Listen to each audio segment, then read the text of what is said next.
Agora podemos perceber o grito silencioso na face desta criança que agora enfrenta a iminente extinção. O grito silencioso.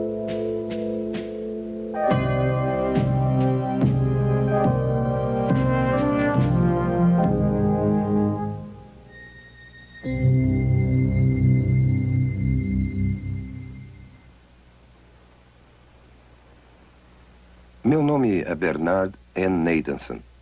Sou um médico e também obstetra e ginecologista. E acho que tenho alguma experiência em matéria de abortos. Bem, quando eu estudava medicina, em 1949, não havia uma ciência como a fetologia. Aprendemos que esta criança a nascer, o feto, era uma coisa no útero e que somente por uma questão de fé era ou não era um ser humano e se esse ser humano teria ou não qualquer qualidade bem pessoal. Mas essa história mudou desde 1970. Foi nessa época que a ciência da fetologia surgiu nos meios médicos.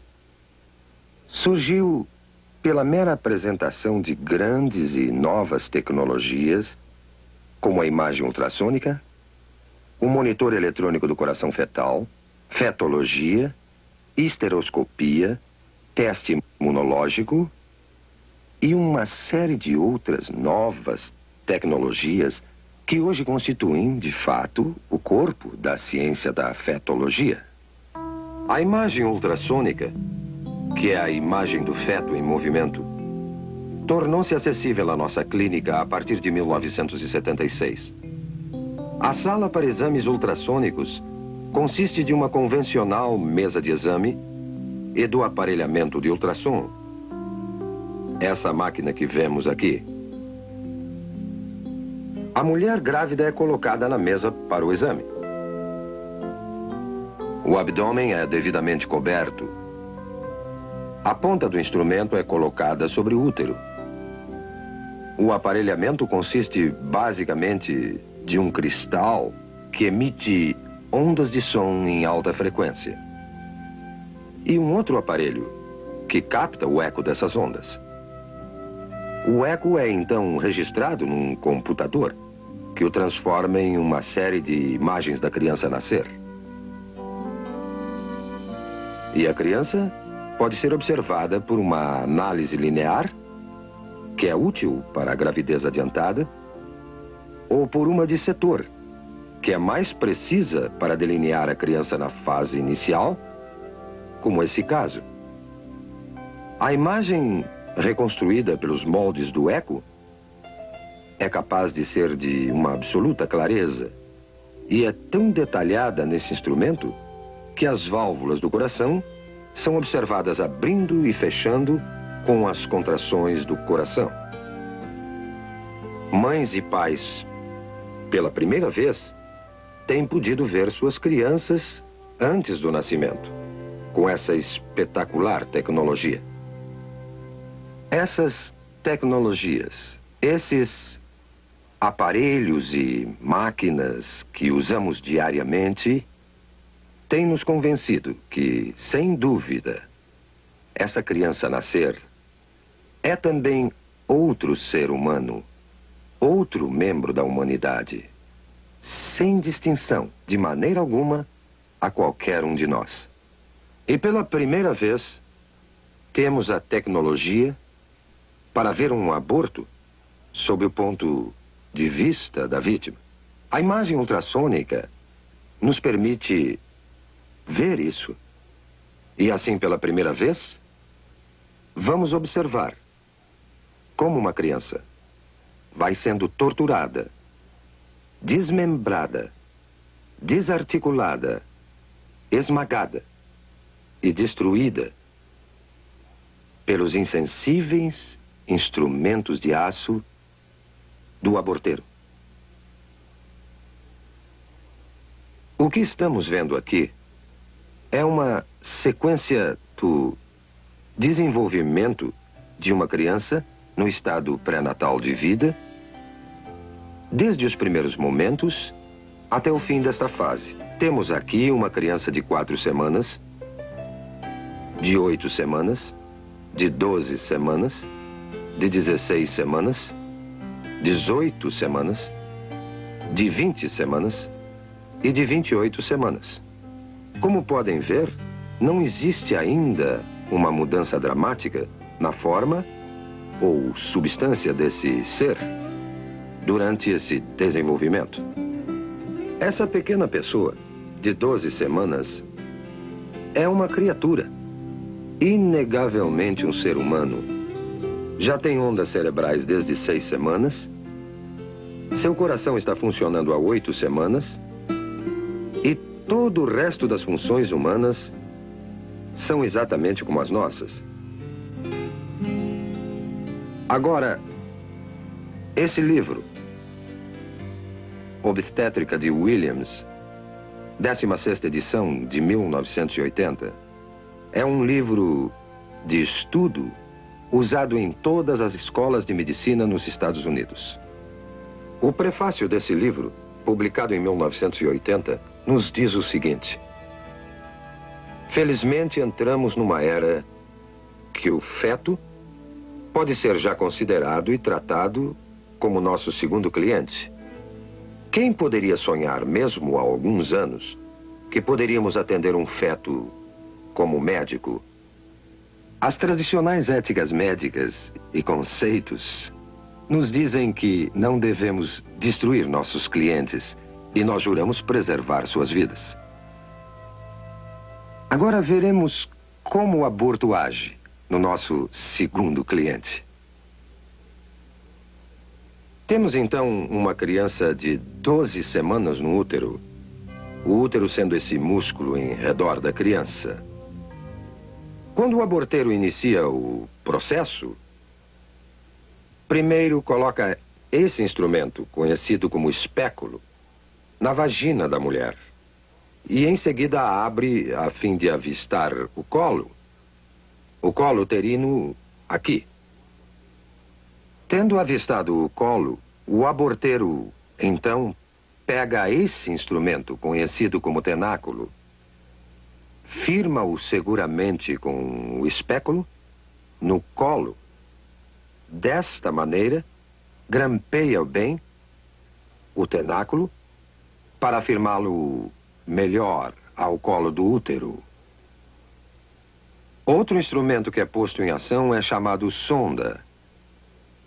Esse instrumento é colocado dentro do útero, depois retirado, para o aborteiro determinar exato a profundidade e o tamanho do útero. Depois, esse grupo de dilatadores, esses metálicos, curvos instrumentos, são usados para fazer a dilatação do colo, a fim de aplicar finalmente os mencionados instrumentos de aborto. O aborteiro primeiro introduz o mais fino desses instrumentos dentro do colo, a fim de dilatá-lo, girando o instrumento para uma parte mais larga, introduz essa ponta e vai então trabalhando através das várias graduações que aumentam o tamanho final do instrumento dilatador. Depois, passa a usar um instrumento conhecido como aparelho de sucção, o qual está sendo retirado de um recipiente esterilizado para seu uso. E então, isso será inserido no colo dilatado até chegar ao útero, para então perfurar o saco que cobre a criança, esvaziando do fluido que a cerca. O instrumento é posto em direto contato com a criança numa pressão aproximada a 55 milímetros de mercúrio, aplicada na ponta desse instrumento, que está ligada a um longo tubo grosso de sucção e a instrumentação abortiva, que é o aparelhamento do outro lado. A ponta de sucção começará a destruição da criança. Pedaços do corpo são separados um por um, até ficar somente fragmentos do corpo e a cabeça. A cabeça é grande demais para passar pela tubulação. Para isso é necessária a aplicação de outro instrumento, chamado pinça de pólipo, dentro do útero, através do colo já dilatado. E o aborteiro, então, terá que pegar a cabeça da criança, que flutua livre dentro do útero, entre os anéis desse instrumento. A cabeça é então dilacerada e seus pedaços removidos com seus respectivos ossos. E o aborto, então, estará concluído. Já vimos como uma criança de 12 semanas aparece na tela ultrassônica. Também vimos a mecânica, todas as fases do aborto de 12 semanas. Agora, pela primeira vez, veremos um filme feito com a verdadeira imagem ultrassônica de um aborto de 12 semanas. Não se esqueça que não é um caso fora do comum, um aborto tardio. É um dos 4.000 casos de aborto feitos todos os dias nos Estados Unidos. Esse filme foi feito numa clínica de abortos. O médico que realizou o aborto foi um jovem que trabalhava em 2 diferentes clínicas de aborto ao mesmo tempo. Ele já havia feito mais de 10.000 abortos na sua vida. Quando lhe pediram para assistir uma exibição deste filme, ele ficou tão chocado do que ele fazia que saiu da sala por um momento. Voltou para ver o final, mas nunca mais fez outro aborto. A moça que manobrou a verdadeira câmera ultrassônica era uma feminista e a favor do aborto. Mas ela também ficou tão chocada pelo que viu nesta sessão de cinema que nunca mais quis discutir o assunto aborto. Mas vamos voltar ao filme em questão. Estamos observando um detalhe de uma verdadeira imagem ultrassônica de uma criança de 12 semanas. A criança está colocada nesta direção. Vocês estão vendo a cabeça da criança aqui, o corpo inteiro da criança aqui, e essa imagem é a mão da criança perto da boca. Olhando essa criança mais de perto, observamos o olho ou a órbita ocular aqui, o nariz da criança aqui, sua boca aqui, e até vemos o ventríloco do cérebro aqui. Esse é o fluido que enche os espaços do cérebro. Vemos o corpo da criança aqui, com as costelas em silhueta, e sua coluna vertebral atrás. Essa é uma área granulada de tecidos. Na parte superior, parece ser a placenta da criança. Podemos até distinguir aqui as coxas, as extremidades inferiores saindo do corpo, desta maneira. Agora, vamos à ação. Vemos o coração batendo no peito da criança. Suas batidas são de 140 por minuto aproximadamente. Agora, vemos a criança se movendo dentro do útero. E observamos várias mudanças de sua posição. Ela ainda está colocada desta maneira. E a boca está recebendo o polegar da criança. A criança está outra vez movendo-se calmamente no seu santuário.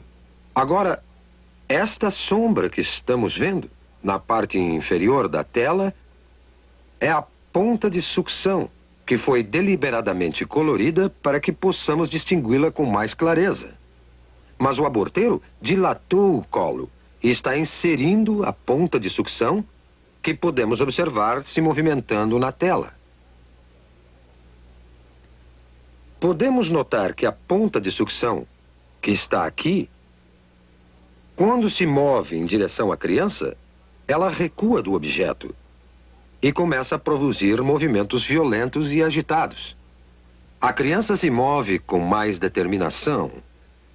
Sua posição muda constantemente e ela retrocede mais uma vez aqui.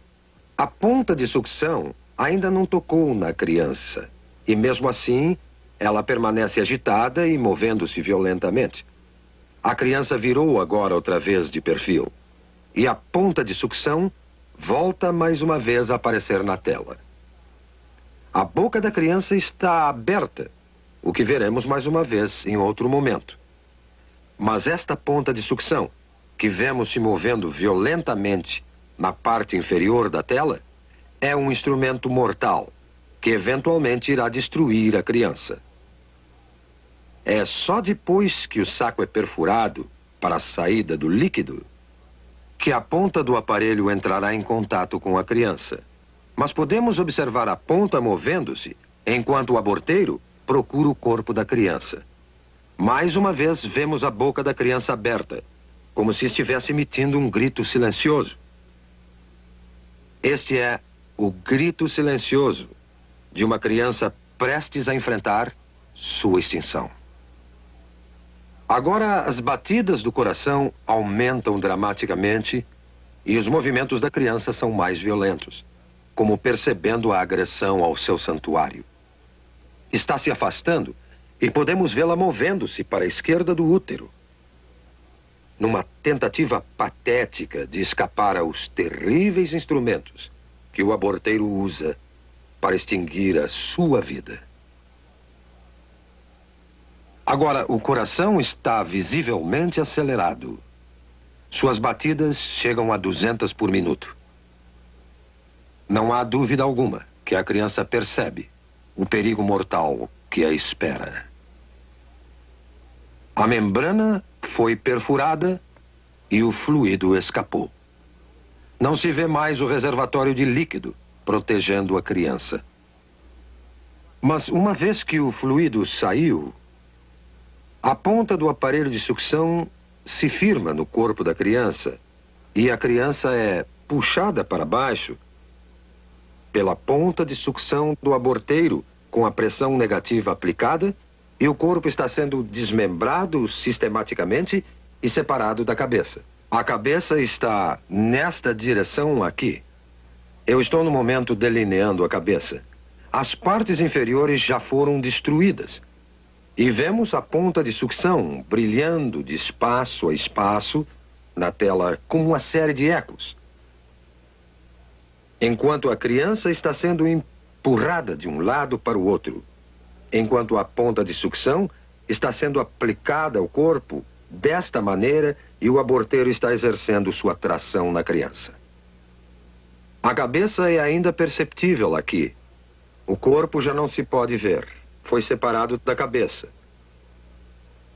O que vemos agora é a cabeça mesmo, que é chamada linha média do eco, e vários fragmentos de ossos. Mas a cabeça, que estou delineando aqui, nessa criança de 12 semanas, é grande demais para sair inteira numa peça de dentro do útero. O aborteiro terá que empregar este instrumento, a pinça de pólipo, numa tentativa de segurar a cabeça. Ele agora tentará dilacerar a cabeça com esse instrumento, dessa maneira, e remover a cabeça aos pedaços de dentro do útero. O aborteiro e o anestesista têm um código secreto entre eles, que os protege da pavorosa realidade dos fatos. O aborteiro e o anestesista se referem à cabeça da criança, que agora é chamada de número 1. O anestesista, então, perguntará ao aborteiro: o número 1 já saiu? Já acabamos? Vemos agora, intermitentemente, os dentes ou lâmina desse instrumento aparecendo nessa imagem aqui. A cabeça tende a flutuar, solta no útero. E aqui estão os dentes ou lâmina desse instrumento vindo por aqui. E a cabeça está sendo agarrada pela pinça de pólipo e puxada para baixo em direção ao colo. Agora, tudo o que vimos sobrando são simples resíduos, simples fragmentos, pedaços de tecidos que documentam que ali viveu uma vez um indefeso, frágil ser humano. Considerando o impacto do aborto na nossa sociedade, vamos olhar algumas estatísticas do que realmente aconteceu nos últimos 20 anos. Nós temos dados confiáveis indicando que em 1963, bem antes do aborto ser legalizado pela infame decisão Roe versus Wade, eram efetuados aproximadamente 100 mil abortos ilegais anualmente nos Estados Unidos, e muito poucos legais. Em 1973, o primeiro ano que a decisão Roe versus Wade prevaleceu neste país, cerca de 750 mil abortos foram efetuados. E em 1983, o último ano do qual temos completos dados, foram feitos 1,5 milhão de abortos. Agora vamos ver o aborto como indústria. No ano passado, foram efetuados 1,5 milhão de abortos nesse país. E o custo médio de um aborto é de 300 a 400 dólares por operação. Isso criou uma indústria nesse país de uns 5 a 6 milhões de dólares por ano, colocando-o na lista das 500 maiores indústrias do mundo. 90% de todo esse dinheiro vai para o bolso dos médicos e o que sobra no bolso dos empresários que dirigem as clínicas. Tivemos investigações recentes sobre essas clínicas, que se ramificaram no país como cadeias de restaurantes. Sabemos que várias dessas cadeias se encontram na Califórnia, pelo sudoeste e vão até o sudeste dos Estados Unidos. E há alguma evidência agora que cada vez mais essas clínicas estão caindo nas mãos do crime sindicalizado nos Estados Unidos.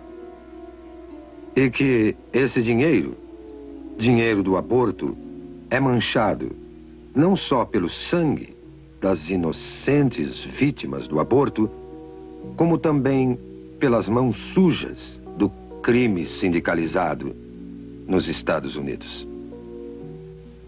Quando discutimos o aborto, temos que entender que a criança por nascer não é a única vítima. As mulheres são vítimas também, tanto como as crianças o são. Não foi dito às mulheres a verdadeira natureza da criança por nascer. Não lhes foi mostrado os fatos reais sobre o que o aborto realmente é. As mulheres, em grande número, centenas, milhares, dezenas de milhares, têm tido seus úteros perfurados, infectados, ou sofreram destruição total de seus órgãos reprodutores como resultado de uma operação da qual não possuem um conhecimento verdadeiro. Este filme e outros filmes que virão devem fazer parte da informação geral para o consentimento de qualquer mulher antes de se submeter a um processo desta natureza. Eu acuso a Liga Nacional do Direito ao Aborto. Eu acuso o Plano Familiar e todos os conspiradores da indústria do aborto de uma consistente conspiração silenciosa que faz a mulher ignorar os verdadeiros fatos sobre o aborto. E desafio a todos que ministram o aborto a mostrar esse autêntico programa filmado, ou um similar a este, a qualquer mulher, antes de consentir num aborto. Como veem, acho que entendo um pouco de aborto. Fui um dos fundadores da NARAL em 1969, que é agora a Liga Nacional do Direito ao Aborto. E por um período de 2 anos, fui o diretor da maior clínica de aborto do mundo ocidental. A partir dessa época, passamos a ter uma ciência chamada fetologia, que nos permite o estudo do feto humano. E todo esse conhecimento concluiu, sem exceção, que o feto é um ser humano, igual a qualquer um de nós, e parte integral da comunidade humana. Agora, a destruição de uma vida humana não é solução para o que basicamente é um problema social.